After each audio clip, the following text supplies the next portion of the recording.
Hey, Baruch Levi, be here from Soul Centered and the Defiant Spirit. The Defiant Spirit is my work with the Enneagram and the work of Dr. Viktor Frankl, logotherapy, bringing these two great traditions together to help people, when I say take back their power to choose their response. For Frankl, logotherapy, it all comes down to the power of choice. It's the only power that we have. You have no power over your circumstances. You can think you do, but that's just an illusion. It's delusion. If we actually think we are controlling our environment, when in fact all we're doing is controlling, at best, our reaction or our response to our environment. So stop wasting your time trying to control what you don't control and take back the power to control the only thing you have, which is your responsibility, your ability to respond to your life. So, to that end, I want to talk to you about the great Colin Powell. I think he was a tremendous human being, a tremendous man, broke all kinds of barriers, and really paved the way for, I think, a good conversation in his 30-70 rule. If you haven't heard about Colin Powell's famous 30-70 rule, I use it all the time in my life, and I use it in particular with certain Enneagram types. So Enneagram type 6, called the loyalist, and Enneagram 9, the peacemaker. And one of the reasons why let me tell you what it is, and then I'll tell you why I use it with them. So the 30-70 rule is how he moved through the world, making incredibly difficult and important decisions, especially as the Secretary of Defense, but in his life. And it came down to this. He needed 30, no, I think it was 40-70. He needed 40% of information possible to be had to make an effective decision.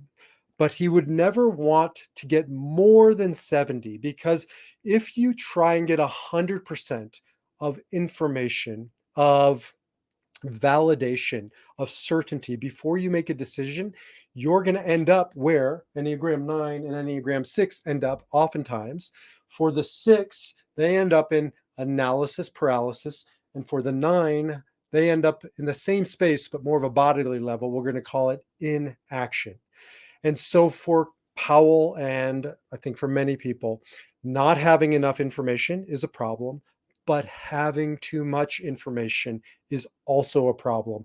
And I think that this is a major, major problem today. We have too much information to be had. When I counsel people and I find them in analysis paralysis spinning, more often than not, it's because they're on Google researching their loved one's illness. They're researching how to get their baby to sleep better. They're researching whether or not they should or should not get the vaccine, whatever vaccine you're talking about. And the challenge is that we live in a 24/7 environment with infinite amount of information at our fingertips and no shortage of people with opinions. Put your question on Twitter or Facebook and watch what happens. It will grow to the point where you'll have so many opinions, and most of them are contradictory, you won't be any further along. And so you get to this point where if you have too much information, if you have too much input from the outside world, you're going to end up where oftentimes the 9 and the 6 end up. So in the Enneagram, 9, 3, and 6 are really the center points. That's why it's built on a triangle. And they have it the toughest.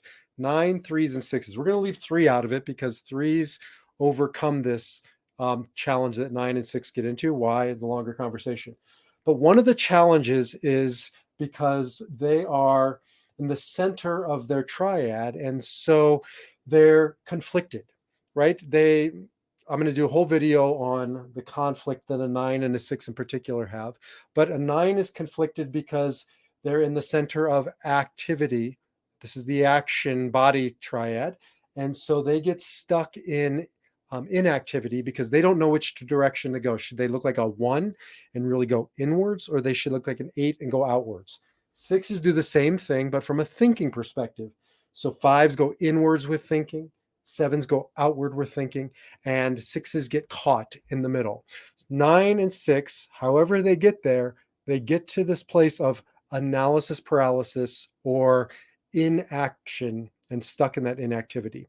And one of the things I see with both 9 and the 6 is then nines will turn to others for validation. They're the ones who seek it from the outside world more than probably any other type, certainly more than most other types. And 6s will search it for it in research. And again, getting online and staying up all night to figure out sometimes important stuff. I talked to somebody who was researching new cancer drugs for their loved one, and just reading the research, it just didn't end. And then finally, they had a decision to make. And the more this person was researching, the further the way they were getting from for pulling the trigger, and deciding on a course of action. But I also spoke to somebody who's a 6 who's dealing with this in some trivial way.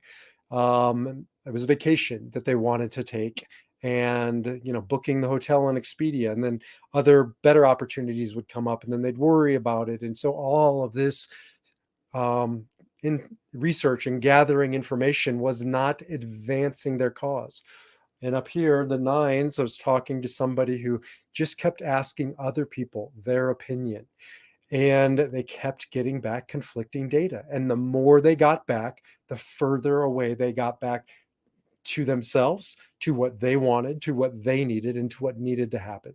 So I just come back to the 40-70 rule of Colin Powell as a great way to live our life.